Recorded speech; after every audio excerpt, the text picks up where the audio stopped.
जय हिंद साथियों। मैं हरि सिंह और आज आपके सामने लेकर आया हूँ फोर्थ ग्रेड एग्जाम के लिए। फोर्थ ग्रेड एग्जाम का जो राज्य व्यवस्था है, जो पॉलिटी है, उस पॉलिटी का सेकंड पार्ट।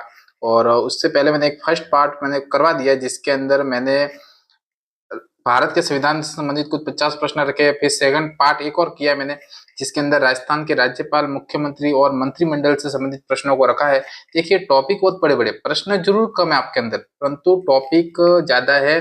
टॉपिक के अंदर से अपन ऊपर ऊपर से नहीं चल सकते। कुछ कुछ प्रश्न ऐसे जो आपको बताने जरूरी है ना। मेरा ये मोटिव जो पॉलिटी के लिए था, ध्यान रखना, मेरा मोटिव पॉलिटी के लिए नहीं था बिल्कुल भी। मेरा सिर्फ साइंस और कंप्यूटर के लिए ही था। परंतु आप सबके जो कमेंट देखे और उसमें सबने बोला कि हमको पॉलिटी के भी प्रश्न करवा दीजिए, ऐसे कैसे, तब मैंने जाकर उस पॉलिटी का मन बनाया। ठीक है। और इसके लिए फिर पॉलिटी का मन बनाया है, तो भी प्रश्नों को चाट कर मुझे लिखना, मुझे तैयार करना, उसमें थोड़ा सा समय लगता है। समय है नहीं अपने पास, फिर भी मैंने कोशिश की कि जितना फास्ट हो सके उतना फास्ट आपके सामने रखूं। मेरा उद्देश्य यही है कि परीक्षा से पहले एक बार आप इस वीडियो को देख ले, तो इसमें से प्रश्न बनने की संभावना रहेगी, क्योंकि पूरे टॉपिक से निचोड़ कर मैंने ये प्रश्न रखे हैं और आपके लेवल के अनुसार रखे। ध्यान रखना, आपका लेवल है उस अनुसार रखे। हाँ, आज अपने पास जो है कि आज अपन पॉलिटी पूरा करेंगे। आज अपन क्या करेंगे, पॉलिटी पूरा करेंगे। और पॉलिटी पूरे में कम से कम 80 प्लस प्रश्न अपने पास है। इस वीडियो के अंदर कितने 80 प्लस है, और ये 80 प्लस वीडियो में आपकी पॉलिटी कंप्लीट हो जाएगी। तो आप थोड़ा सा धीरज रखिए। थोड़ा वीडियो लॉन्ग बन सकता है, मैं लॉन्ग बनाने की कोशिश नहीं करूंगा, परंतु यदि लॉन्ग बन भी जाए, लंबा हो भी जाए, तो आप 2 गुना की स्पीड में इस वीडियो को पूरा कर लीजिएगा, ताकि आपको कम समय के अंदर सभी प्रश्न मिल जाए। ज्यादा देरी न करते हुए अपन प्रश्न की ओर चलते हैं। पहला प्रश्न अपने पास, राजस्थान विधानसभा के प्रथम अध्यक्ष कौन थे? राजस्थान विधानसभा के प्रथम अध्यक्ष कौन थे? पता है, यदि विधानसभा पढ़ी है तो प्रथम अध्यक्ष अपने को पता है, नरोत्तम लाल जोशी। उत्तर याद रखना, नरोत्तम लाल जोशी। ठीक है, नरोत्तम लाल जोशी आपको उत्तर याद रखना है। ठीक है, नेक्स्ट प्रश्न अपने पास, राजस्थान विधानसभा के प्रथम उपाध्यक्ष कौन बने? राजस्थान विधानसभा के प्रथम उपाध्यक्ष कौन बने? तो ध्यान रखना, अपने हैं लाल सिंह शक्तावत। यहाँ पे शक्तावत नहीं लिखा मैंने, कोई दिक्कत नहीं, मैं भी लिख देता हूँ, लाल सिंह शक्तावत राजस्थान विधानसभा के प्रथम उपाध्यक्ष थे। राजस्थान विधानसभा के प्रथम उपाध्यक्ष थे। देखिए, इस वीडियो के अंदर मैंने जितने भी टॉपिक अपने, चाहे मुख्य सचिव है, चाहे जिला प्रशासन है, चाहे पंचायती राज है, चाहे विधानसभा है, चाहे न्यायपालिका है, उन सबको समावेश किया है। तो इसलिए वीडियो के प्रश्न थोड़े ज्यादा लंबे हुए अपने पास। राजस्थान विधानसभा में राजस्थान विधानसभा में महिलाओं के लिए आरक्षित सीटों की संख्या कितनी है? राजस्थान विधानसभा में महिलाओं के लिए आरक्षित सीटों की संख्या कितनी है? 27 महिलाएं होगी। कितने में से? 200 में से। ठीक है, 200 में से 27 महिलाएं आरक्षित है, यानी इसके ऊपर तो महिलाएं होनी ही होनी है। उसके अलावा यदि कोई निर्दलीय है, मान लीजिए कोई निर्दलीय है, तो वो जीतती है तो वो भी जीत सकती है, परंतु 27 तो मिनिमम है। आगे फोर्थ नंबर प्रश्न, राजस्थान विधानसभा की अधिकतम सदस्य संख्या कितनी निर्धारित है? 200 निर्धारित है। राजस्थान विधानसभा की अधिकतम संख्या कितनी है? 200 निर्धारित है। ध्यान रखना, इस जो प्रश्न है, इस प्रश्न के आसपास कम से कम 6-7 प्रश्न एक्स्ट्रा बन जाते हैं, जिसमें अपन थोड़ा डिस्कशन कर लेते हैं कि ये 200 प्रश्न कब बने, 200 प्रश्न कब हुए। ये थोड़ा सबसे इंपॉर्टेंट है। उससे भी पहले मैं कहूँ कि ये इसका आधार वर्ष कौन सा है। ध्यान रखना कि ये जो सीटें हैं, इनको एक आधार वर्ष के द्वारा मापा गया है ना। और 200 जो विधानसभा की सीटें, वो आधार वर्ष है 1971। 1971 की जनसंख्या है, ध्यान रखना, 1971 की जनसंख्या जो थी, उसके आधार पर 200 सीट का प्रावधान हुआ था। और 2026 तक ये 2026 तक ये 200 सीट रहेगी, है ना। और ये कब संशोधन हुआ था? 2026 तक रहने के लिए देख संविधान संशोधन था, 84वां संविधान संशोधन 2002। याद रख लेना कभी कि प्रश्न पूछे कि 200 जो वर्तमान सीटें हैं, वो 2026 तक यथावत रहेगी, स्थिर रहेगी। क्या है? स्थिर रहेगी। ये कब संविधान के अंदर संशोधन हुआ? तो 2002 के अंदर 84वां संविधान संशोधन इसमें हुआ, 200 सीट को स्थायी रखने के लिए। आगे अपन और प्रश्न आएंगे, उसके अंदर डिटेल से इसको पढ़ेंगे। चलिए चलते हैं नेक्स्ट। राजस्थान विधानसभा की वर्तमान इमारत, विधानसभा का उद्घाटन कब हुआ? विधानसभा का उद्घाटन कब हुआ? ध्यान रखना, 2001 के अंदर विधानसभा की जो वर्तमान है अपने पास जयपुर के अंदर, उसका उद्घाटन किया गया, उसका उद्घाटन किया गया। एक और प्रश्न बनता है, एक राम निवास बाग है जयपुर में, उस राम निवास बाग के पास में ही एक तरह से अपन कहे तो ये जो इमारत विधानसभा भवन है। नेक्स्ट प्रश्न है, राजस्थान विधानसभा के कितने सत्र अनिवार्य रूप से प्रतिवर्ष आयोजित किए जाते हैं? राजस्थान विधानसभा के कितने सत्र अनिवार्य रूप से प्रतिवर्ष आयोजित किए जाते हैं? 3 कम से कम होने चाहिए, 3 कम से कम होने चाहिए। राजस्थान विधानसभा का कार्य कौन देखता है? जब अध्यक्ष और उपाध्यक्ष दोनों अनुपस्थित हो, अध्यक्ष और उपाध्यक्ष दोनों अनुपस्थित हो। कितना अच्छा प्रश्न है। राजस्थान विधानसभा का कार्य कौन देखता है जब अध्यक्ष और उपाध्यक्ष दोनों अनुपस्थित हो? यदि ऐसा प्रश्न आता है अपने पास तो आपको ध्यान रखना है, जो भी इस विधानसभा के अंदर वरिष्ठतम है, जो भी वरिष्ठतम है वो इसका कार्यभार देखेगा, है ना, या कह सकते हैं अध्यक्षता करेगा, अध्यक्षता करेगा। यदि इमरजेंसी आ गई है और मान लीजिए वो नहीं है यहाँ पर, तो वरिष्ठतम सदस्य अध्यक्ष के पद पर आसीन रहेगा। और बहुत बार ऐसे होता है कि जैसे मान लीजिए इस बार 16 विधानसभा के अंदर उपाध्यक्ष नहीं है अभी अपने पास, और वासुदेव देवनानी है जो अध्यक्ष है, और अभी कुछ समय पहले ऐसा हुआ था कि अध्यक्ष साहब किसी कारण से लेट हो गए, तो उनकी जगह अध्यक्षता एक वरिष्ठतम एमएलए के द्वारा की गई। राजस्थान विधानसभा के सदस्य का वेतन, राजस्थान विधानसभा के सदस्य का वेतन और भत्ता किसके द्वारा निर्धारित किया जाता है? विधानसभा स्वयं करती है, विधानसभा स्वयं करती है। ध्यान रखना, नकारात्मक परिवर्तन कभी नहीं होंगे, नकारात्मक परिवर्तन कभी नहीं होंगे, हमेशा ही सकारात्मक कहेंगे, प्लस प्लस होता रहेगा, नेगेटिव नहीं होगा। ये आपको ध्यान रखना, ऐसे प्रश्न पूछे जा सकते हैं। राजस्थान विधानसभा का प्रथम गठन कब हुआ? राजस्थान विधानसभा का प्रथम गठन कब हुआ?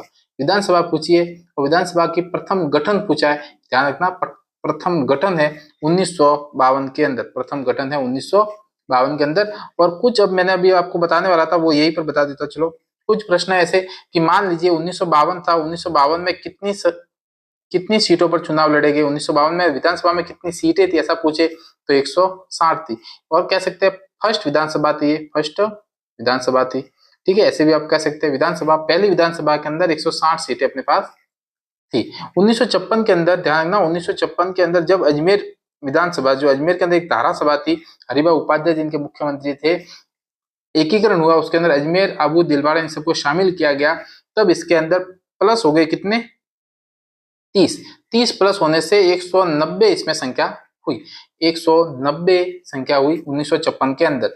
फिर अपन कहे कि दूसरी व तीसरी, सेकंड प्लस थर्ड दोनों में ना, सेकंड और थर्ड में 176 विधानसभा हुई। एक तरह से कहे कि वापस इनका एक तरह से पुनर् सीटों का अवलोकन किया गया, और उसमें 190 से घटकर कितनी हुई? 176 हुई। ये आपको याद रखना है, 176 हुई। फिर इसके अलावा अपन देखें और कुछ बातें कि 176 थी दूसरी व तीसरी विधानसभा में, ये दूसरी व तीसरी विधानसभा है, ध्यान रखना।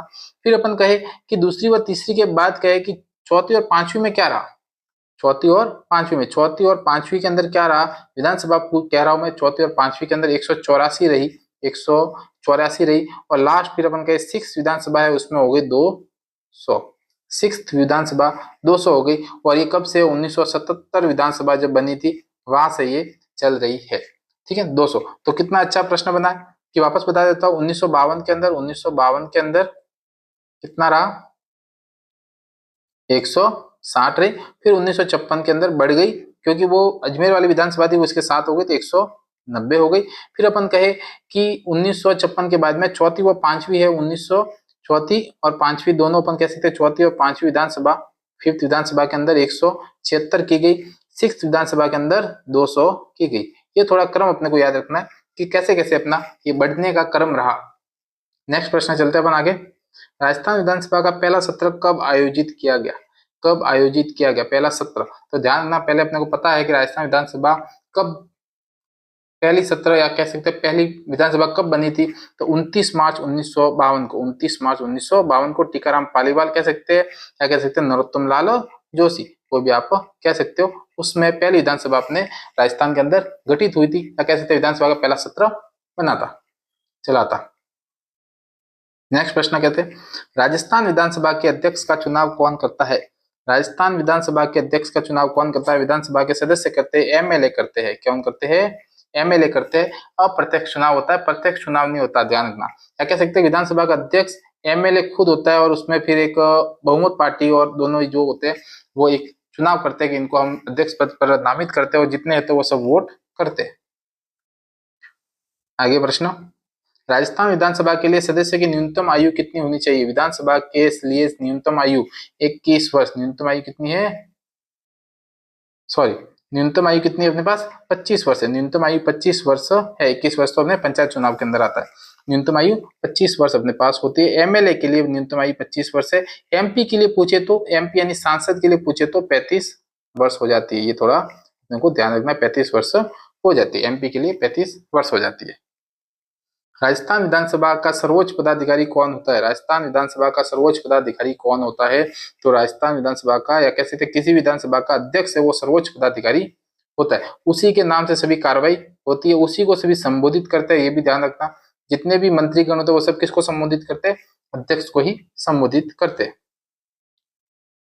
मैं आपको वापस बता दूं, ये प्रश्न बहुत ही महत्वपूर्ण है, और महत्वपूर्ण के साथ साथ को तो मोस्ट इंपोर्टेंट कह सकता हूँ, क्योंकि ये परीक्षा में पूछे जाएंगे, 100% पूछे जाएंगे।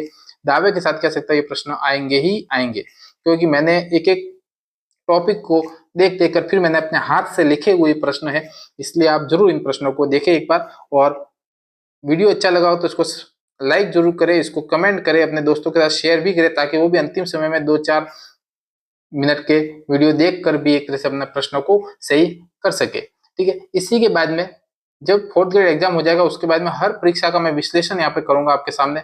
विश्लेषण के साथ साथ मैं अंतिम समय जब सब एग्जाम हो जाएगा उसके बाद कट ऑफ भी डिस्कस करूंगा आपके साथ। इसलिए इस चैनल को सब्सक्राइब करके रखें, ताकि आपको बहुत अच्छी अच्छी जानकारियां मिलती रहे। कितने सदस्य, देखिए ये अच्छा प्रश्न है। राजस्थान विधानसभा में कितने सदस्य राज्यपाल द्वारा नामित किए जाते हैं? विधानसभा में कितने सदस्य राज्यपाल द्वारा नामित किए जाते हैं? नामित कौन करता है? ध्यान रखना, राज्यपाल करता है। तो पहले था एक, परंतु अभी वर्तमान में कोई नहीं है, अभी वर्तमान में कोई नहीं है, यानी कह सकते कोई भी नामित नहीं करता। 200 के 200 क्या होते हैं? पूरे के पूरे निर्वाचित होते हैं। 200 के 200 पूरे क्या होते हैं? निर्वाचित होते हैं। ठीक है, ये आपको याद रखना। कहते हैं कि 2020 से पहले एक एंग्लो इंडियन को नामित किया जाता था, एंग्लो इंडियन को नामित किया जाता था। परंतु 2020 में संविधान संशोधन हुआ, 104वां संविधान संशोधन, और उस संशोधन के अंदर एक तरह से अपन कहे कि उस संशोधन में उसको समाप्त किया गया, समाप्त किया गया। ठीक है, ऐसे अपन याद रख सकते हैं। तो वर्तमान में कोई भी नामित नहीं करता है। 2020 से पहले एक सदस्य नामित करता था, कौन सा? एंग्लो इंडियन सदस्य। ठीक है ना, 104वें संविधान संशोधन 2020 के द्वारा इसको समाप्त किया गया। 2019 के अंदर ये हुआ था, 2020 के अंदर ये कार्यान्वयन किया गया। आगे प्रश्न, विधानसभा में कुल कितनी सीटें आरक्षित है? बहुत ही अच्छा प्रश्न। विधानसभा में कुल कितनी सीटें आरक्षित है? 59 आरक्षित है, 59। देखिए विधानसभा के अंदर एक आर्टिकल है 332, ये आपको याद रखना है। 332 का संबंध किससे? आरक्षण से। किसका आरक्षण? सीटों का आरक्षण। किसका आरक्षण? सीटों का आरक्षण। 332 सीटों का आरक्षण है, और आरक्षण में एसटी व एससी को अलग अलग सीटें दी गई है। ध्यान रखना, एसटी क्या है? एसटी जनसंख्या कम है, यानी कि इनको दी गई है 25। एससी जनसंख्या ज्यादा है, इसलिए इनको दी गई 34। ये दोनों को काउंट करें तो 59, और ये 59 क्या है? कुल सीटें है, आरक्षित सीटें है विधानसभा के अंदर, ये आपको याद रखना है। इसके अलावा मैं बात करूँ कि 3 जिले ऐसे हैं जो पूर्णतः आरक्षित सीटों के अंदर है, पूर्णतः आरक्षित सीटों में है। 3 जिले से पूर्णतः आरक्षित सीटों में। कौन कौन से जिले जो अपने को याद रखना? दक्षिण के जो जिले, ये राजस्थान का मैप है, यहाँ के जो दक्षिण के जिले तीनों, डूंगरपुर, बांसवाड़ा और प्रतापगढ़। डूंगरपुर, बांसवाड़ा, प्रतापगढ़ 100% सीटें किसकी है? आरक्षण वाली है। यहाँ पे जनरल से कोई भी टिकट नहीं ले सकता, या कह सकते जनरल से कोई भी यहाँ पे लड़ नहीं सकता। ठीक है, आगे चलते। विधानसभा के विधायकों को शपथ कौन दिलाता है? अच्छा प्रश्न है। विधानसभा के विधायकों को शपथ कौन दिलाता है? अध्यक्ष, राज्यपाल, मुख्यमंत्री, राज्यपाल द्वारा नामित व्यक्ति। राज्यपाल द्वारा नामित व्यक्ति होता है, वो ही अपन कहे कि विधायकों को शपथ दिलाता है। देखिए राज्यपाल बहुत बड़ा पद है।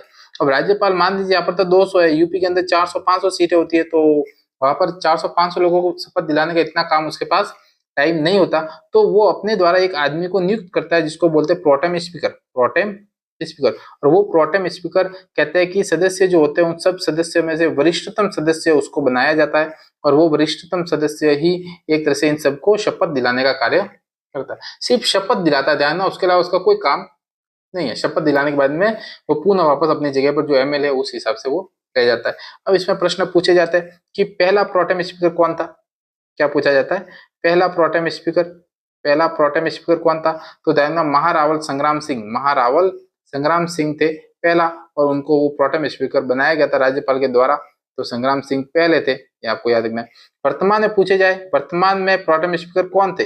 वर्तमान में 16वीं विधानसभा है ना, ये कौन सी है? 16वीं विधानसभा है, 16वीं विधानसभा है। और 16वीं विधानसभा में प्रोटेम स्पीकर कौन है? तो ध्यान रखना, कालीचरण सराफ। कौन है? कालीचरण सराफ। कालीचरण सराफ है जो एक तरह से अपन कहेगी प्रोटेम स्पीकर है, कालीचरण सराफ। और कहो कि सर्वाधिक प्रोटेम स्पीकर कौन बने? सर्वाधिक प्रोटेम स्पीकर कौन बने? सर्वाधिक प्रोटेम स्पीकर तो अपन कह सकते हैं पूनम चंद बिश्नोई। सर्वाधिक है पूनम चंद बिश्नोई, पूनम चंद बिश्नोई। ये प्रश्न आपको याद रखने हैं। मैं जैसे बोल रहा हूं, मैं 3 बार 2 बार क्यों बोल रहा हूँ? क्योंकि बार बार आपके दिमाग में ये कानों में आवाज आती रहेगी, पूनम चंद बिश्नोई सर्वाधिक है, पूनम चंद बिश्नोई सर्वाधिक है। तो जैसे ही परीक्षा के अंदर वो प्रश्न आएगा पूनम चंद बिश्नोई, फिर आपके दिमाग में ये आएगा कि हाँ, सर ने बोला था कि पूनम चंद बिश्नोई सर्वाधिक बार प्रोटेम स्पीकर बने थे।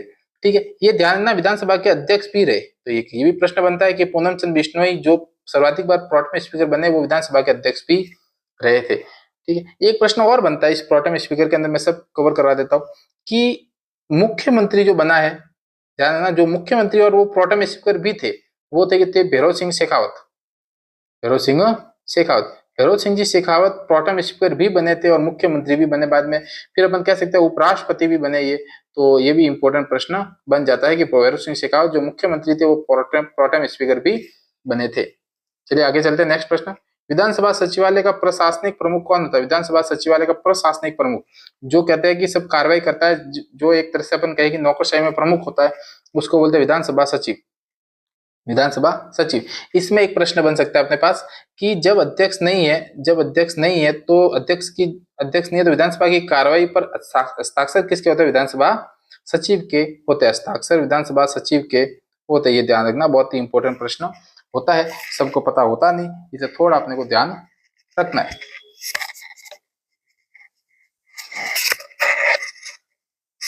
ठीक है, आगे चलते हैं अपन, नेक्स्ट प्रश्न।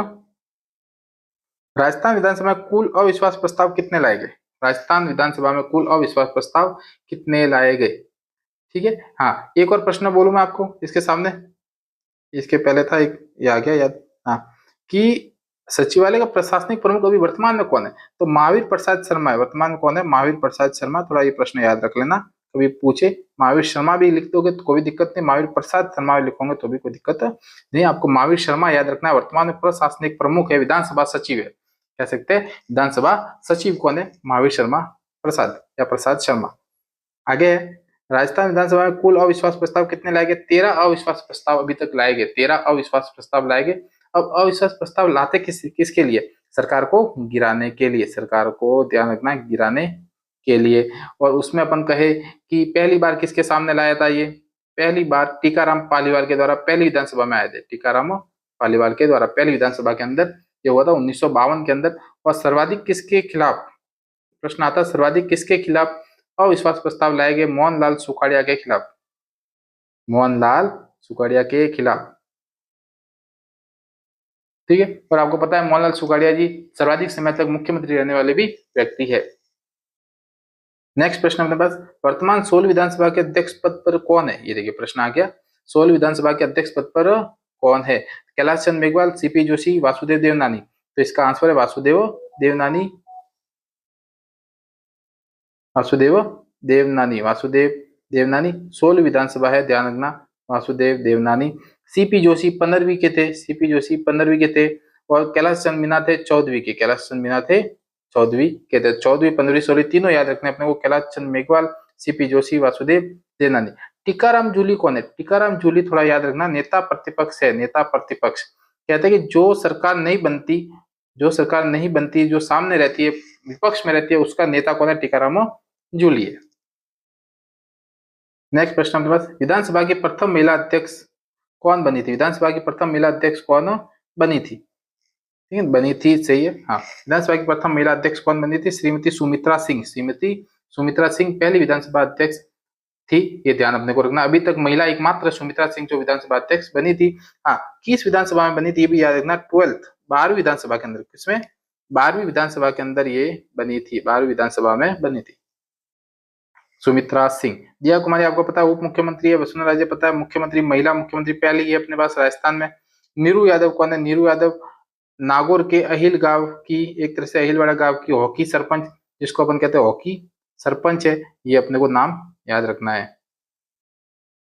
नेक्स्ट है, वर्तमान विधानसभा में मुख्य सचेतक कौन है? वर्तमान विधानसभा में मुख्य सचेतक कौन है? जोगेश्वर गर्ग। जोगेश्वर गर्ग है जो एमएलए है और जो मुख्य सचेतक के रूप में कार्यरत है अपने इस विधानसभा के अंदर। विधानसभा कौन सी है वर्तमान में? 16वीं विधानसभा है।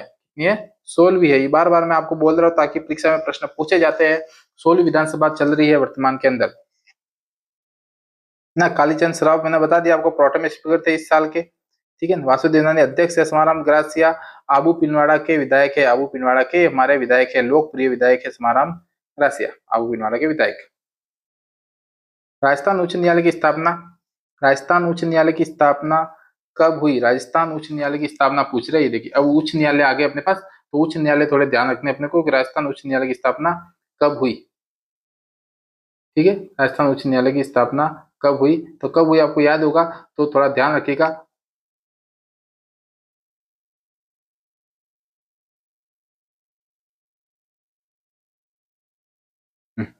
29 अगस्त 1949, 29 अगस्त 1949 को उच्च न्यायालय की स्थापना की गई। उद्घाटन किसके द्वारा किया गया? ये ध्यान रखना, उद्घाटन हुआ था अपने पास राज प्रमुख। राज प्रमुख जो थे अपने पास, राज प्रमुख कौन थे अपने पास उस समय? मान सिंह। और मान सिंह जी ने एक तरह से ये किया था, मान सिंह जी ने उद्घाटन किया था।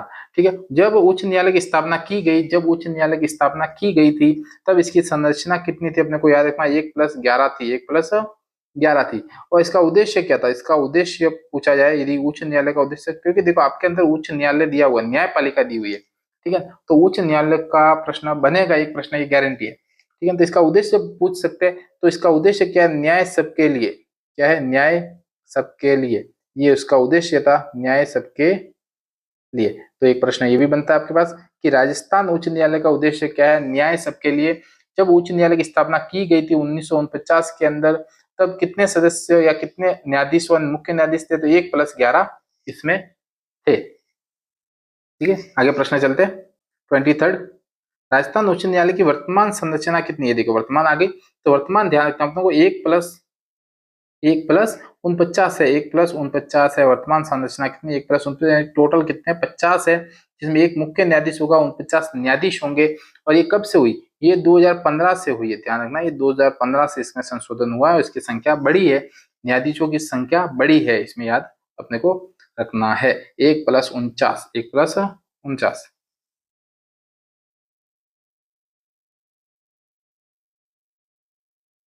वर्तमान में उच्च न्यायालय के मुख्य न्यायाधीश कौन है? वर्तमान में उच्च न्यायालय के मुख्य न्यायाधीश कौन है? KR श्रीराम। श्री राम जी है, याद रखना, श्री राम भगवान के नाम से है। उससे पहले कौन थे? श्रीवास्तव। उससे पहले कौन थे? श्रीवास्तव थे। श्रीवास्तव 42 नंबर के थे, तो श्री राम जी कितने हैं? 43वें नंबर के है। दोनों ही अपने को याद रखना, 43 नंबर के श्री राम है, 42वें श्रीवास्तव।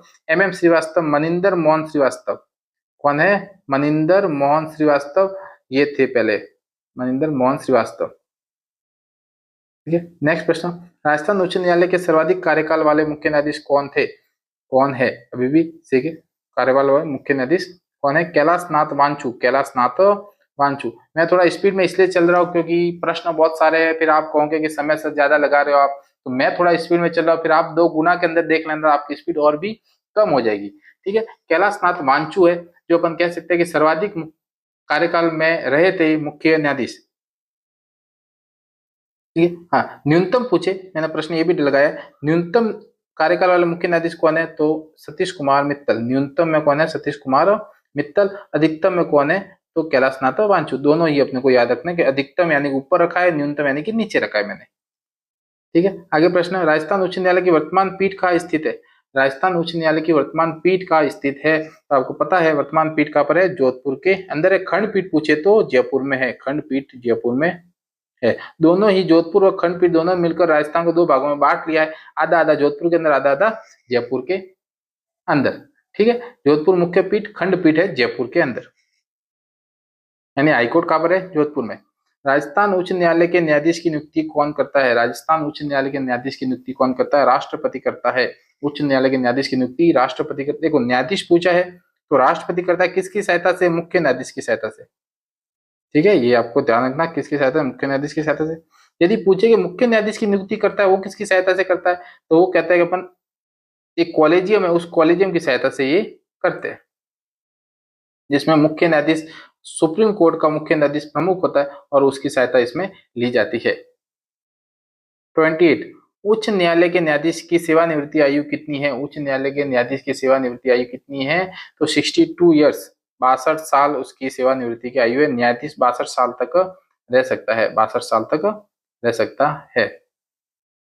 राजस्थान उच्च न्यायालय का प्रथम मुख्य न्यायाधीश कौन था? राजस्थान उच्च न्यायालय का प्रथम मुख्य न्यायाधीश कौन थे? ये ध्यान रखना कौन थे। तो आपको सबको पता है कमलकांत वर्मा थे, पहले मुख्य न्यायाधीश कमलकांत वर्मा, कमलकांत वर्मा।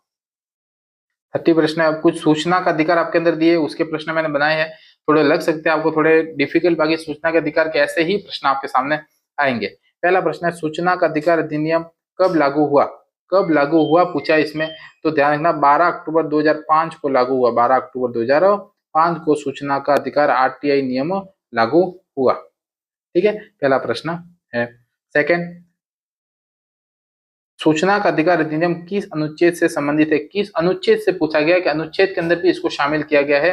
तो अनुच्छेद 19(1)(a), अनुच्छेद 19(1)(a), अनुच्छेद 19(1)(a) इसमें याद रखना है अपने को। 1A के अंदर सूचना का अधिकार लिखा गया है।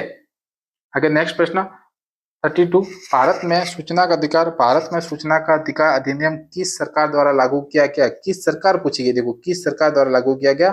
कांग्रेस सरकार, यूपीए 1, कांग्रेस सरकार द्वारा यह लागू किया गया। कांग्रेस सरकार ने इसको लागू किया था। हाँ, सूचना का अधिकार अधिनियम 2005 किस पर लागू होता है?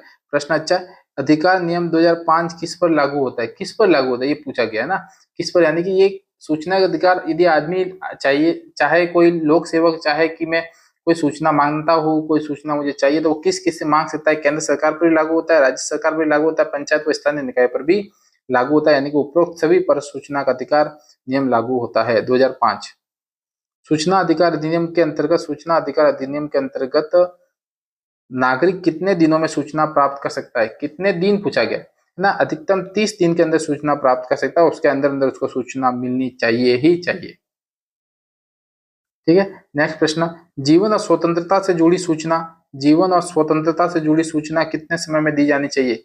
जीवन और स्वतंत्रता से जुड़ी सूचना 48 घंटे के अंदर दी जानी चाहिए। मान लीजिए कोई डेथ हुई है किसी के अंदर, कोई ऐसी त्रासदी हुई और सरकार मांग रही है, यदि गवर्नमेंट मांग रहा है कि हम आपको उनके जो नुकसान है उसके बारे में बताएंगे, और यदि को नहीं बता रहे तो कोई लोग यदि आरटीआई लगाते हैं तो उनको 48 घंटे के अंदर वो बतानी जरूरी है। ठीक है ना, ऐसा अपन कह सकते हैं, कोई भी होता है वैसे त्रासदी वगैरह तो उसमें 48 घंटे के अंदर उनको सूचना दी जानी चाहिए। आरटीआई आवेदन शुल्क सामान्य कितना है? हाँ, ये भी अच्छा प्रश्न है। आरटीआई राजस्थान सूचना अधिनियम के अंदर शुल्क कितना लगता है? अपने पास शुल्क लगता है मात्र 10 रुपए। आप 10 रुपए के अंदर किसी भी विभाग से, किसी भी आयोग से आप सूचना मांग सकते हैं। ठीक है, 10 रुपए के अंदर, और वो आयोग आपको 30 दिन के अंदर सूचना देने के लिए बाध्य है। यदि कोई जीवन से संबंधित कोई सूचना है तो वो आपको 48 घंटे के अंदर देनी उसको पड़ेगी। ठीक है, ऑनलाइन आप इसमें अप्लाई कर सकते हैं। सूचना का अधिकार अधिनियम के तहत, सूचना के अधिकार अधिनियम के तहत किसे सूचना देने के लिए नियुक्त किया जाता है? किसे सूचना देने के लिए नियुक्त किया जाता है? तो पीआईओ, लोक सूचना अधिकारी को नियुक्त किया जाता है। 39, प्रथम अपील, फर्स्ट अपील कितने दिनों में की जाती है? प्रथम अपील, फर्स्ट अपील कितने दिनों में की जा सकती है? मान लीजिए किसी ने आपको दिया है, अप्लाई किया और आपने उसको उसकी सूचना नहीं दी है तो वापस अपील कर सकता है 30 दिन के बाद ना। तो 30 दिनों में की जा सकती है फर्स्ट अपील। पहली अपील की जा सकती है कि आपने मेरा सूचना जो मांगी थी वो अभी तक नहीं दी है, तो 30 दिन के ये अपील कर सकता है। तो 30 दिन आपको याद रखना है। केंद्रीय सूचना आयोग का गठन कब किया गया? अब केंद्रीय सूचना आयोग, मान लीजिए कोई प्रश्न पूछ ले, तो केंद्रीय सूचना आयोग 2006 के अंदर था, राजस्थान सूचना आयोग 2005 के अंदर था। ठीक है, नेक्स्ट है केंद्रीय सूचना आयोग के सदस्य की नियुक्ति कौन करता है? केंद्रीय सूचना आयोग के सदस्य की नियुक्ति कौन करता है? राष्ट्रपति करता है। और राज्य सूचना आयोग की नियुक्ति कौन करता है? राज्यपाल करता है, राज्यपाल करता है। सूचना आयोग में मुख्य सूचना आयुक्त का कार्यकाल कितना होता है? सूचना आयोग में मुख्य सूचना आयुक्त का कार्यकाल कितना होता है? 5 वर्ष या 65 वर्ष की आयु, 5 वर्ष या 65 वर्ष की आयु में सूचना आयोग का मुख्य सूचना आयुक्त जो अधिकारी होता है, मेन अधिकारी होता है, उस अधिकारी की आयु या कार्यकाल है 5 वर्ष तक रह सकता है या 65 वर्ष की आयु, जो भी पहले हो वो इसमें लागू होगा, है ना। ऐसे ध्यान रखना, जो भी पहले होगा वही इसमें लागू होगा। 43, सूचना का अधिकार अधिनियम में कुल कितने अध्याय है? सूचना का अधिकार अधिनियम में कुल कितने अध्याय है? अध्याय पूछ रहे हैं, यानी कितने अध्याय है, तो इसमें 6 अध्याय है। कितने हैं? 6 अध्याय है। ध्यान रखना, सूचना के अधिकार अधिनियम में 6 अध्याय शामिल है। वो 6 अध्याय के अंदर ही पूरा पूरापन ये सूचना का अधिकार चलता है। नेक्स्ट प्रश्न है, सूचना का अधिकार अधिनियम में कुल कितनी धाराएं है? कुल धाराएं पूछ सकते हैं अपने को। कुल धाराएं कितनी है? 31 धाराओं में पूरा पूरा ये नियम है, और पूरे के पूरे एक तरह से अपन कहे कि सूचना के अधिकार के कानून बताए गए, नियम बताए गए, वो सब क्या है? इस 31 धाराओं के अंदर वर्णित है। सूचना के अधिकार के अधिनियम में कुल कितनी धाराएं? 31। राजस्थान में शासन सचिवालय की स्थापना कब हुई? राजस्थान में शासन सचिवालय की स्थापना कब हुई? शासन सचिवालय की स्थापना हुई थी अप्रैल 1949 में। अप्रैल 1949 के अंदर शासन सचिवालय की स्थापना की गई। ठीक है, प्रश्न पढ़ने आपको, समझना है, उत्तर देखना है 1-2 बार, मन में मनन करना है और आगे बढ़ना है। उसके अलावा कुछ नहीं करना, क्योंकि आपने पहले पढ़े हुए होंगे, नहीं पढ़े हुए होंगे तो आपके लिए थोड़ा सा रुक कर पढ़ना, ताकि थोड़े दिमाग के अंदर बैठ जाए। मैं जल्दबाजी इसलिए कर रहा हूँ क्योंकि प्रश्न अपने पास बहुत सारे, फिर आप ही कहोगे कि वीडियो बहुत लंबा बना रहे हो, इतना वीडियो बनाएगा कौन देखेगा। तो मैं चाह रहा हूँ कि आप कम वीडियो के अंदर बहुत अच्छा मटेरियल आपको मिल जाए, इसलिए मैं जल्दबाजी कर रहा हूँ और प्रश्न समझाने की कोशिश पूरी कर रहा हूँ, उसमें कोई दिक्कत नहीं है। किसी राज्य के प्रशासनिक पदासोपान पर, पद सोपान के शीर्ष पर कौन होता है? देखिए, तो ये अपने को पता है, एक मुख्य सचिव नाम का टॉपिक अपने अंदर, वो मुख्य सचिव इसका पद सोपान पर सर्वाधिक सबसे बड़ा होता है, या कह सकते हैं कि सबसे प्रथम, या कह सकते हैं नौकरशाही प्रमुख, अपन कह सकते हैं नौकरशाही, सबसे बड़ा नौकरशाह कौन है, तो ये कह सकते हैं सबसे बड़ा नौकरशाह कौन है, तो अपने पास मुख्य सचिव। नौकरी है इसकी, है ना, ये कोई नेता नहीं है, अपने जैसे ही नौकरी, गवर्नमेंट नौकरी है, और वो गवर्नमेंट नौकरी सबसे बड़ा मुख्य सचिव। हाँ, एक और पूछ सकते हैं कि मुख्य सचिव होता कौन है, तो कह सकते हैं वरिष्ठतम आईएएस, वरिष्ठतम आईएएस, वरिष्ठतम आईएएस पूछ सकते हैं कि वरिष्ठतम आईएएस है उसको मुख्य सचिव बनाता है। फिर भी इससे भी थोड़ा हटकर मुख्यमंत्री जिसे चाहे उसको आईएएस जो होता है उसको बना सकता है। राजस्थान के प्रथम मुख्य सचिव कौन थे? राजस्थान के प्रथम मुख्य सचिव पूछ रहे, प्रथम मुख्य सचिव कौन थे आपको पता होना चाहिए, के राधाकृष्णन। प्रथम मुख्य सचिव कौन है? के राधाकृष्णन। वर्तमान में कौन है? सुधांशु पंत। वर्तमान में सुधांशु पंत है, याद रखना, सुधांशु पंत भी बोलते हैं इसको, सुधांशु पंत भी बोलते हैं मुख्य सचिव। निम्न में से कौन सा राजस्थान का मुख्य कार्यकारी अधिकारी होता है? कौन सा राजस्थान का मुख्य कार्यकारी अधिकारी होता है? मुख्य कार्यकारी अधिकारी पूछ रहे, ध्यान रखना, मुख्य कार्यकारी अधिकारी राज्यपाल होते हैं, ये आपको याद रखना। समस्त कार्यपालिका शक्ति इसमें निहित होती है। यदि आपने पहले वाला वीडियो नहीं देखा तो आप जरूर देखें, उसमें मैंने बताया है सभी समस्त कार्यपालिका शक्ति किसमें है? राज्यपाल में निहित होती है। ये किसमें है? ध्यान रखना, राज्यपाल में निहित है, यानी एक तरह से संवैधानिक प्रमुख इसको बोलते हैं, संवैधानिक प्रमुख बोलते हैं। मुख्य सचिव की सेवानिवृत्ति आयु कितनी है? मुख्य सचिव की सेवानिवृत्ति आयु कितनी है? तो आपको पता है कि सेवानिवृत्ति सब गवर्नमेंट में कितनी है? 60 साल की होती है। हाँ, मुख्य सचिव के पद पर नियुक्ति किसके द्वारा की जाती है? मुख्य सचिव के पद पर नियुक्ति किसके द्वारा की जाती है? मुख्य सचिव मुख्यमंत्री करता है ना, ध्यान रखना, मुख्यमंत्री मुख्य सचिव के पद पर नियुक्ति करता है। चाहे कोई भी हो, मुख्यमंत्री मुख्य सचिव की नियुक्ति करेगा, अपने अनुसार करेगा। वैसे थोड़ा सा कहते हैं कि वरिष्ठतम कर सकता है, परंतु वरिष्ठतम में भी यदि 1-2 नंबर नीचे होते हैं उसको भी ये कर सकता है अपने विवेक के अनुसार। राजस्थान के कौन से मुख्य सचिव आरपीएससी के अध्यक्ष भी रह चुके हैं? कौन से मुख्य सचिव आरपीएससी के अध्यक्ष भी रहे? एस डी उज्ज्वल आरपीएससी के अध्यक्ष भी रहे थे। आपको ध्यान रखना है, मुख्य सचिव थे राजस्थान के, आरपीएससी के एस डी उज्ज्वल अध्यक्ष भी रह चुके हैं। राजस्थान की प्रथम महिला मुख्य सचिव कौन थी? राजस्थान की प्रथम महिला मुख्य सचिव कौन थी?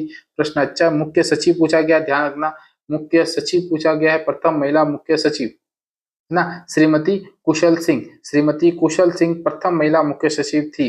कुशल सिंह, आपको प्रश्न याद रखना है, वेरी वेरी इंपोर्टेंट, मैं बोल सकता हूँ उसको, वेरी वेरी इंपोर्टेंट। मुख्य सचिव बनाया गया था इसको, कुशल सिंह को। सुमित्रा सिंह प्रथम महिला अध्यक्ष बनी थी, अध्यक्ष बनी थी, किसकी? विधानसभा अध्यक्ष बनी थी, विधानसभा अध्यक्ष बनी थी। कांता भटनागर अपन कह सकते हैं मानवाधिकार आयोग की एक तरह से अपन अध्यक्ष बनाया गया था, वो भी थोड़ा ध्यान रखना। राजस्थान में पंचायती राज व्यवस्था कब लागू की गई? अब पंचायती राज व्यवस्था के ऊपर अपन आ गया ना। पंचायती राज व्यवस्था 1959 के अंदर लागू की गई थी, ध्यान रखना, 2 अक्टूबर को थी, 2 अक्टूबर को की गई थी। नागौर का बगदरी गांव था, नागौर का बगदरी गांव था, उस बगदरी गांव के अंदर नेहरू जी ने इसका उद्घाटन किया था। 2 अक्टूबर को 1959 नागौर के बगदरी गांव के अंदर पंचायती राज व्यवस्था को लागू किया गया था। ठीक है, सबसे पहले किस जिले में लागू हुआ? तो नागौर के अंदर लागू हुआ। ये प्रश्न आपने भी मैंने बता दिया आपको। आगे चलते हैं, पंचायती राज का उद्घाटन किसने किया? राजस्थान में पंचायती राज का उद्घाटन किसने किया? पंडित नेहरू जी ने किया। पंडित नेहरू जी ने इसको उद्घाटित किया था। आगे प्रश्न आपके पास, राजस्थान पंचायती राज अधिनियम कब पारित हुआ? कब पारित हुआ? वापस मैं बोल देता हूँ कब पारित हुआ। अधिनियम था तो अधिनियम 1994 के अंदर पारित किया गया ना। इतनी देर तक 1959 से लगाकर बहुत सारे एक तरह से समितियां बनी और समितियों ने डिसाइड किया कि इसको एक तरह से कानून का रूप दिया जाए और फिर इसका अधिनियम बनाया। या उसके पहले सिर्फ ऐसे ही एक तरह से नॉर्मली अपन कहे कि पंचायत चुनाव होते थे, परंतु बाद में जब 1994 के अंदर पंचायती राज अधिनियम बना तो उसके बाद में इसको विधिवत रूप से एक तरह से अपन कहे तो कानून के रूप में माना गया। राजस्थान में पंचायती राज व्यवस्था कितने स्तरों की है? 3 स्तरों की है। जिला स्तर पर जिला परिषद, पंचायत समिति, ग्राम स्तर पर ग्राम पंचायत। ठीक है ना, ऐसा अपन याद कर सकते हैं। नगर पालिका वही नगर निकाय में क्या है? नगर निगम है। निगम है, निगम के बाद में परिषद है, परिषद के बाद में क्या है? पालिका है। ठीक है, ऐसे अपन तीनों ही एक त्रिस्तरीय नगर पालिका और त्रिस्तरीय पंचायत वाला है। ठीक है, आगे चलते अपन नेक्स्ट 3 के बाद, ग्राम पंचायत का प्रमुख कौन कहलाता है? ग्राम पंचायत का प्रमुख कौन कहलाता है? प्रमुख बोलते हैं सरपंच को। सबको पता है ग्राम पंचायत का प्रमुख। पंचायत समिति का प्रमुख किसे कहते हैं? पंचायत समिति का प्रमुख किसे कहते हैं?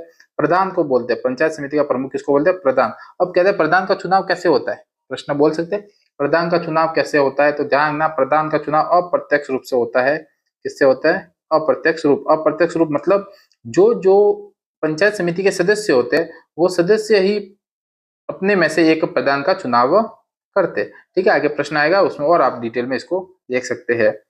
59 है, जिला परिषद का प्रमुख कौन है? जिला परिषद का प्रमुख कौन होता है? जिला परिषद का प्रमुख कौन होता है? जिला प्रमुख होता है। जिला प्रमुख जिला परिषद का प्रमुख किया जाता है। अब क्या जिला परिषद की नियुक्ति कैसे होती है या चुनाव होता है? नहीं होता। इसमें वही होता है कि जिला परिषद के जो सदस्य है, जिला परिषद के जो सदस्य है वो सदस्य ही अपने में से एक आदमी का, एक सदस्य का चुनाव करते हैं, उसको जिला प्रमुख का दर्जा देते हैं या उसको बनाते हैं। आगे 60 नंबर प्रश्न, ग्राम सभा की बैठक वर्ष में न्यूनतम कितनी बार होती है? ग्राम सभा की बैठक न्यूनतम कितनी बार होती है? 4 बार होनी अनिवार्य है। 4 बार होनी अनिवार्य है। आपको ध्यान रखना, वर्ष में बोला न्यूनतम 4 बैठक जरूरी है। पंचायती राज को भारतीय लोकतंत्र की नींव किसने कहा? पंचायती राज को भारतीय लोकतंत्र की नींव किसने कहा? किसने कहा? तो नेहरू जी ने कहा। ध्यान रखना, नेहरू जी ने इसको कहा। पंचायती राज की नींव किसने कहा? नेहरू जी ने कहा। 73वें संविधान संशोधन के प्रावधान 73वें संविधान संशोधन के प्रावधान कब से लागू हुए? 73वें संविधान संशोधन के प्रावधान कब से लागू किए गए? तो 24 अप्रैल 1993 से 73वें संविधान संशोधन के प्रावधान लागू किए। देखिए 2 है, 73 के अंदर पंचायत है, ठीक है, और 74 के अंदर क्या है? नगर पालिका है। ठीक है, 74 के अंदर नगर पालिका है। तो थोड़ा अपने को याद रखना है कि नगर पालिका के प्रावधान किसमें? 74वें संविधान संशोधन में, और 73 में क्या है? पंचायती राज के प्रावधान है जो 24 अप्रैल 1993 को प्रावधान लागू किए गए। पंचायतों का कार्यकाल कितने वर्ष का होता है? सामान्यतः 5 वर्ष का इसका कार्यकाल किया जाता है और कहते हैं कि इसी दौरान दूसरी पंचायत के चुनाव भी इसको आयोजित करने खत्म होने से पहले। 64, पंचायती राज चुनाव कराने का अधिकार किसे है? पंचायती राज चुनाव कराने का अधिकार किसको है? तो ध्यान रखना, अपने को प्रश्न पूछा जाता है, राज्य निर्वाचन आयोग के पास है। राज्य निर्वाचन आयोग के पास है। देखिए, राज्य निर्वाचन आयोग है और ये पंचायती राज के चुनाव कराने के लिए इसको गठित किया गया। पंचायती राज के चुनाव कराने के लिए इसको गठित किया गया। यदि एमपी और एमएलए के चुनाव वो भारत निर्वाचन आयोग करवाता है। 65, पंचायती राज संस्थाओं में महिलाओं को राजस्थान में कितने प्रतिशत आरक्षण है? 50% आरक्षण है। यदि 100 पंचायत है तो 100 में से 50 महिलाओं को 50% महिलाओं को एक तरह से अपन कहे कि सरपंच के लिए क्या कह सकते हैं, पंचायती राज में आरक्षण के लिए इसको प्रावधान है, चाहे वार्ड मेंबर हो चाहे सरपंच हो। ठीक है, ये ऐसा आपको प्रश्न याद रखना है, 50% आरक्षण दिया गया है। पंचायती राज संस्थाओं में एससी एसटी ओबीसी, देखिए बहुत अच्छा प्रश्न है, थोड़ा आरक्षण वाला प्रश्न पूछा जाता है। पंचायती राज संस्थाओं में एससी एसटी ओबीसी तथा महिलाओं को आरक्षण किस अनुच्छेद में वर्णित है? किस अनुच्छेद में वर्णित है? ध्यान रखना, 243 डी। 243 डी, 243 डी याद रखना। डी यानी कि इन सब में आरक्षण, डी यानी कि आरक्षण, ऐसे अपने को याद रखना है। 243 डी तो इसका राइट आंसर अनुच्छेद 243D के अंदर इसको प्रावधान किया गया है। ग्राम सभा का सदस्य कौन होता है? ग्राम सभा का सदस्य कौन होता है? ग्राम सभा का सदस्य होता है ग्राम पंचायत क्षेत्र का प्रत्येक मतदाता है वो ग्राम सभा का सदस्य होता है, ग्राम सभा का सदस्य होता है। ठीक है, नेक्स्ट प्रश्न, राज्य वित्त आयोग का गठन कितने वर्षों में होता है? राज्य वित्त आयोग का गठन 5 वर्षों में होता है। राज्य वित्त आयोग का गठन कितने वर्षों में होता है, ऐसा प्रश्न पूछा गया है। आपको ध्यान रखना, राज्य वित्त आयोग का गठन 5 वर्षों में किया जाता है। राज्य निर्वाचन आयोग का गठन किस अनुच्छेद के तहत किया गया? राज्य निर्वाचन आयोग, जब पंचायती राज अधिनियम लागू हुआ, पंचायती राज अधिनियम के बाद में कहा गया कि भारत निर्वाचन आयोग तो सिर्फ MP और MLA के चुनाव करवाएगा, परंतु इतने सारे ये चुनाव कौन करवाएगा? तब इन्होंने कहा कि राज्य के अंदर एक राज्य निर्वाचन आयोग का गठन किया जाएगा और उसके तहत अपन इनके चुनाव करवाएंगे। तो ये याद रखना, 243 के अंदर राज्य निर्वाचन आयोग का गठन किया गया। 243 के अंदर किया गया। 243D क्या है, मैं वापस बता देता हूँ, आरक्षण दिया गया महिलाओं को, SC ST को, OBC को, ये 243D के अंदर दिया गया। के यानी कि निर्वाचन आयोग का गठन और आरक्षण यानी कि D। पंचायत समिति का प्रधान किसके द्वारा चुना जाता है? ये वापस आ गया, वापस क्या मैंने उसमें बताया था, वापस प्रश्न आ गया। पंचायत समिति के निर्वाचित सदस्यों के द्वारा पंचायत समिति के प्रधान का चुनाव किया जाता है, प्रधान का चुनाव किया जाता है। जिला प्रमुख किसके द्वारा चुना जाता है? जिला परिषद के निर्वाचित सदस्यों के द्वारा जिला प्रमुख चुना जाता है। ग्राम सभा की अध्यक्षता कौन करता है? ग्राम सभा की अध्यक्षता करता है सरपंच। ग्राम सभा की अध्यक्षता सरपंच के द्वारा की जाती है। पंचायत समिति की बैठक की अध्यक्षता कौन करता है? पंचायत समिति बैठक, देखो पंचायत समिति की बैठक की अध्यक्षता प्रधान करेगा पंचायत समिति की बैठक की अध्यक्षता। 74 है, पंचायती राज व्यवस्था का पहला मॉडल, पंचायती राज व्यवस्था का पहला मॉडल किस समिति ने सुझाया? पंचायती राज व्यवस्था का पहला मॉडल किस समिति ने सुझाया? ये समितियां देखो बहुत सारी होती है, परंतु फिर भी मैं कहूँ कि ज्यादा समिति अपने को पढ़ने की जरूरत नहीं है। एक बलवंत राय मेहता समिति इंपोर्टेंट है, और ये कब गठित की गई? 1957 में। इसी ने कहा कि पंचायती राज व्यवस्था त्रिस्तरीय होनी चाहिए। कितनी होनी चाहिए? त्रिस्तरीय होनी चाहिए। और सबसे महत्वपूर्ण भूमिका है पंचायत राज में किसकी? बलवंत राय मेहता समिति की। बलवंत राय मेहता समिति कब बनी थी? 1957 के अंदर। नेक्स्ट है अपने पास 75 नंबर प्रश्न, पंचायत राज व्यवस्था को किस प्रकार की लोकतंत्र की इकाई कहा गया? किस प्रकार की लोकतंत्र की इकाई कहा गया? ना, तो इसको बोला ग्राम स्वराज। ग्राम स्वराज कहता है कि पंचायती राज उद्देश्य अपने महात्मा गांधी जो थे, महात्मा गांधी का एक सपना था कि पंचायतों के स्तर पर, पंचायती स्तर पर अलग अलग प्रशासन गठित हो। तो महात्मा गांधी के अनुसार ग्राम स्वराज्य की संकल्पना थी, उसको पंचायती राज व्यवस्था के द्वारा पूरा किया गया।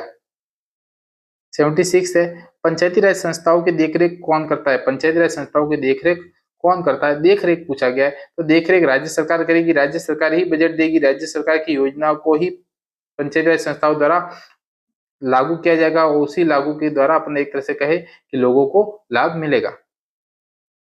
पंचायत समिति के सदस्य संख्या, पंचायत समिति में सदस्य संख्या किसके आधार पर होती है? पंचायत समिति में सदस्य संख्या किसके आधार पर होती है? समिति पूछा है जनसंख्या के आधार पर। जनसंख्या बढ़ेगी तो पंचायती राज समिति के सदस्य भी बढ़ेंगे, ये ध्यान रखना। तो जनसंख्या के आधार पर इनकी सदस्य संख्या निर्धारित होती है। सरपंच पद हेतु न्यूनतम आयु कितनी है? 21 वर्ष की न्यूनतम आयु इसमें प्रावधान किया गया है। 79, पंचायतों की वित्तीय समीक्षा कौन करता है? पंचायतों की वित्तीय समीक्षा कौन करता है? तो इनके लिए गठित किया गया राज्य वित्त आयोग। राज्य वित्त आयोग का गठन किया गया इनके लिए, और वो वित्तीय समीक्षा करता है। पंचायतों की योजना का संचालन कौन करता है? पंचायतों की योजना का संचालन किसके द्वारा किया जाता है? अपन कह सकते हैं सरपंच करता है। सरपंच पूरे गांव के अंदर उस योजनाओं को लागू करता है, और लागू के साथ में सही तरह से क्रियान्वयन भी सरपंच के द्वारा किया जाता है। 81 प्रश्न है, पंचायत समिति स्तर पर कार्यकारी अधिकारी कौन होता है? पंचायत समिति स्तर पर पूछ रहे, ध्यान रखना पंचायत समिति है तो इसमें विकास अधिकारी BDO क्या होता है? एक तरह से अपन कहे कि विकास अधिकारी होते हैं। जिला परिषद स्तर पर कार्यकारी अधिकारी कौन होता है? जिला परिषद स्तर पर कार्यकारी अधिकारी कौन होता है? जिला परिषद मुख्य कार्यकारी अधिकारी CEO, मुख्य कार्यकारी अधिकारी CEO होते, वो कार्यकारी अधिकारी होते। 83 नंबर प्रश्न, पंचायती राज प्रणाली संवैधानिक दर्जा किस संशोधन से मिला? पंचायती राज प्रणाली को संवैधानिक दर्जा किस संशोधन से मिला? 73वां संविधान संशोधन मैंने आपको बताया 1993 के अंदर, वहां से ये संशोधन को क्या कह सकते हैं? संवैधानिक दर्जा दिया गया। 84 प्रश्न, 73वां संविधान संशोधन में कितने अनुच्छेद और अनुसूचियां जोड़ी गई? कितने अनुच्छेद और अनुसूचियां जोड़ी गई? ध्यान रखना, अनुच्छेद 243 से 243 ओ, ये क्या है? ओ है, इंग्लिश का ओ है, ये आपको ध्यान रखना है। और 11वीं अनुसूची जोड़ी गई, 11वीं अनुसूची जोड़ी गई। प्रश्न पूछा जाता है 11वीं अनुसूची का संबंध किससे है? 73वां संविधान संशोधन या फिर कहीं अपन पंचायती राज से होता है। 243 अनुच्छेद ये कहता है कि पूरे भारत के संविधान में जितना बड़ा अनुच्छेद है उसमें सबसे बड़े अनुच्छेद कौन से? 243 वाला अनुच्छेद है। तो सबसे बड़ा अनुच्छेद भी कहते हैं 243 के अनुच्छेद को। नेक्स्ट प्रश्न आगे, पंचायती राज का मॉडल, राजस्थान पंचायती राज का मॉडल किन सिद्धांतों पर आधारित है? विकेंद्रीकरण भी है, लोक सहभागिता भी है, ग्राम स्वराज भी है, उपरोक्त सभी है। एक तरह से अपन कहें कि मॉडल है, उस मॉडल के ऊपर आधारित है विकेंद्रीकरण, लोक सहभागिता, ग्राम स्वराज। 86 प्रश्न है, राजस्थान पंचायती राज को लोकतंत्र का विद्यालय किसने कहा? लोकतंत्र का विद्यालय किसने कहा? नेहरू जी के द्वारा यह कहा गया, नेहरू जी के द्वारा कहा गया। ये प्रश्न थे अपने पास टोटल राजस्थान पॉलिटी के, राजस्थान राज्य व्यवस्था के। और अभी राजस्थान पॉलिटी के 10 प्रश्नों के लिए मैंने टोटल 3 वीडियो डाल दिए, और उस 3 वीडियो में सबसे बड़ा वीडियो, क्योंकि इसमें मैंने सोचा कि बार बार अलग अलग वीडियो डालने से अच्छा है एक ही वीडियो के अंदर पूरा का पूरा समाहित कर लिया जाए। ठीक है, आशा करता हूँ ये वीडियो आपको अच्छा लगा होगा। अपने दोस्तों को जरूर शेयर करें, इस वीडियो को लाइक करें और चैनल को सब्सक्राइब करना न भूले, क्योंकि चैनल पर आपको 4th ग्रेड की अनुमानित कट ऑफ भी मिलेगी, और अभी भी 1-2 वीडियो आपको जरूर मिलेंगे ताकि आपके कंप्यूटर से संबंधित कुछ महत्वपूर्ण टॉपिक आपके सॉल्व करवा सकूं। कल सुबह आपके कंप्यूटर के प्रश्न भी आपको मिलेंगे। जय हिंद।